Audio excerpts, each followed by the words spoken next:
दोस्तों, आपका गोपाल राजू का नमन।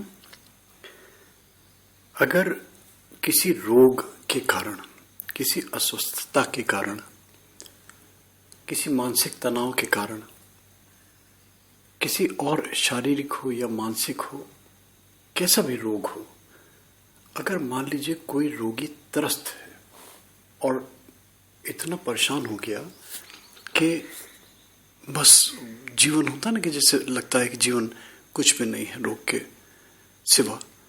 और सबसे बड़ी चीज़ ये कि लगने लगता है कि कोई भी मेडिसिन नहीं रिस्पॉन्ड कर रही, कोई दवा असर ही नहीं कर रही। ऐसा लगने लगता है कि रोग कभी ठीक होगा ही नहीं। इसके बहुत सारे देखिए, अगर जैसे एक दवा ले रहा है आदमी, तो फिर उसका क्या है, वैकल्पिक चिकित्सा है बहुत सारी, अल्टरनेटिव मेडिसिन हैं बहुत सारी, उनमें भागता है आदमी। और फिर जब उनसे भी हताश हो जाता है तो फिर क्या होता है, भगवान का सहारा लेता है, कहता है कि बस भगवान जाने, प्रभु ठीक करे। और अल्टीमेटली क्या होता है, एक ऐसी स्टेज आ जाती है कि डॉक्टर्स भी कहने लगते हैं कि भाई भगवान का ध्यान करो, प्रभु का ध्यान करो, वही ठीक करेगा। और शायद बहुत से लोगों को पता नहीं है कि जो डॉक्टर्स अपने प्रिस्क्रिप्शंस में लिखते हैं RX, इसका मतलब क्या होता है। चलिए कभी बाद में चर्चा करूंगा उस विषय में। एक छोटा सा प्रयोग 7 दिन का है, ये कुछ नहीं करना, इसमें बहुत सरल सा प्रयोग है। अगर रोगी स्वयं करता है ये, तो मैं समझता हूँ कि कहीं उसको 1%, 2%, 3% वो कहने लगेगा कि मुझे अच्छा लग रहा है, कम से कम बल मिल रहा है। देखिए, रोग ठीक होना ना होना वो तो बिल्कुल एक अलग बात है। मैंने बताया ना कि अगर प्रभु को देना है तो फिर कष्ट, तो फिर वो बड़ा कठिन है, वो भी एक बिल्कुल अलग विषय है कि कितना रोग मिलना है, कैसे मिलना है। मगर आदमी अपने प्रयास तो करता ही है ना, अपना पुरुषार्थ तो करता ही है ना। तो उस पुरुषार्थ में, उस वैकल्पिक चिकित्सा में ये भी एक छोटी सी चीज़ है, इसको आप ट्राई करें। मैं आपको बता देता हूँ सरल सी चीज़। जितनी आपकी लंबाई है, इतनी लंबाई के कुछ टुकड़े काट लीजिए कच्चे सूत के। कच्चा सूत इजीली अवेलेबल होता है। अगर तकली वाला जो हाथ से काती हुई तकली से सूत बनता है, अगर वो मिलता है तो ठीक है, और अगर नहीं मिलता तो जो ये प्लम्बर्स यूज़ करते हैं कच्चा सूत नल में, उसको उसका लीकेज रोकने के लिए, उसको टाइट करने के लिए टैप को, तो वो सूत आप ले लीजिए। और इसको 2 तरीके हैं, या तो अपनी लंबाई के बराबर कच्चे सूत काट के रख लीजिए, या 1-2 गोले ले लीजिए। एक गोले को लाल रंग में रंग लीजिए और दूसरे गोले को काले रंग में रंग लीजिए, तो आपके 2 गोले बन जाएंगे। किसी भी सैटरडे से, कोई भी शनिवार से आप ये उपाय, ये प्रयोग, ये टोटका शुरू करें। सैटरडे की नाइट में जिस समय सोने लगे, सब फ्री हो जाए हर चीज़ से, खाना पीना, दूध सब जो अपना फ्री हो जाते हैं, रात में अपनी लंबाई के काले गोले में से 2 सूत काट लें।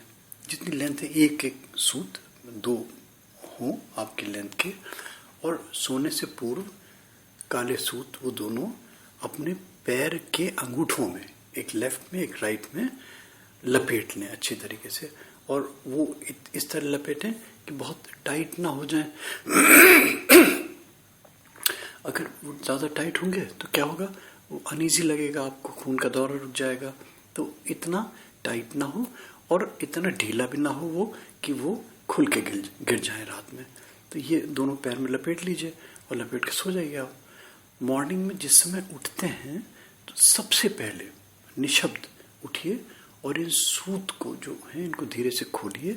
खोलने के बाद में इनको, अगर कपूर की टिक्की होती है तो कपूर से जला दीजिए, और अगर कपूर सुलभ नहीं है तो माचिस से ऐसे ही जला दीजिए। और जलाने के बाद में जो राख बनेगी, जितनी भी राख बनेगी थोड़ी बहुत, ये जो भी आपका घर है जहाँ आप रहते हैं उससे बाहर निकलिए और ऐसे ही अपने एंट्री गेट से बाहर निकल के उसको ऐसे ही छोड़ दीजिए राख को। और उसमें पैर से जैसे मसलते हैं ना, ऐसे मसलिए कि प्रभु मेरे सारे कष्ट, मेरे रोग दूर करे। और वो बस उसको रगड़ के, जैसे उसमें धिकारते हैं उसको अपशब्द कहते हैं, उसके ऊपर थूकते हैं, मतलब जैसे किसी चीज़ को नफरत से निकालते हैं ना, तो सोचिए कि मेरे शरीर से जो मेरा मलिच है, मेरे शरीर से जो मेरा रोग है, मेरे शरीर से जो मेरा दुर्भाग्य है, मेरे शरीर से मेरा वो जो मुझे कष्ट दे रहा है, मेरे शरीर से त्याग कर रहा है, निकल गया मेरे शरीर से। बस अपना रूटीन अपना जो भी है अपना स्टार्ट कीजिए आप। संडे की हो जाएगी सुबह, अपना जो भी नहाना धोना जो भी अपना तरीका है, फिर संडे की रात आएगी। संडे की रात जब सोने लगे तो जैसे काले धागे लिए थे आपने सैटरडे को, ऐसे संडे की नाइट में लाल रंग के 2 कच्चे सूत अपनी लंबाई के बराबर लीजिए। सेम वही प्रोसेस जैसे सैटरडे की नाइट में किया था, और उनको पैर के अंगूठों में लेफ्ट में राइट में लपेट लीजिए। लपेटने के बाद में सो जाइए।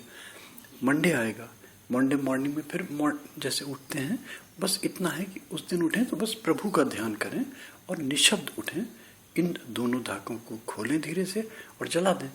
फिर उसके बाद में ट्यूसडे आएगा, वेडनेसडे आएगा।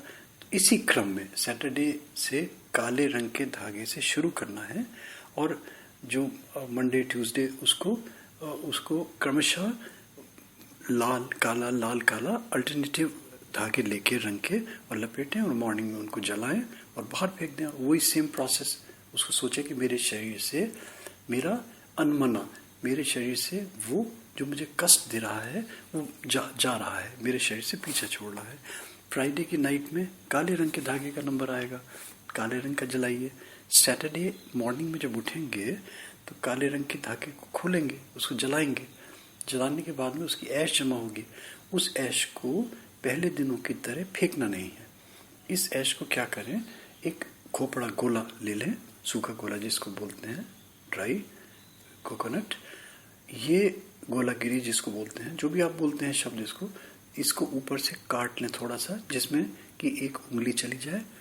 ये सैटरडे की मॉर्निंग में जो राख निकलेगी फ्राइडे वाली, ये गोले में भर दीजिए आप, और इस गोले में बूरा भर दीजिए जो ग्राइंडेड शुगर होती है, और 2 3 4 5 मेवे ले लीजिए, उनको क्रश कर लीजिए, वो इसके अंदर भर दीजिए।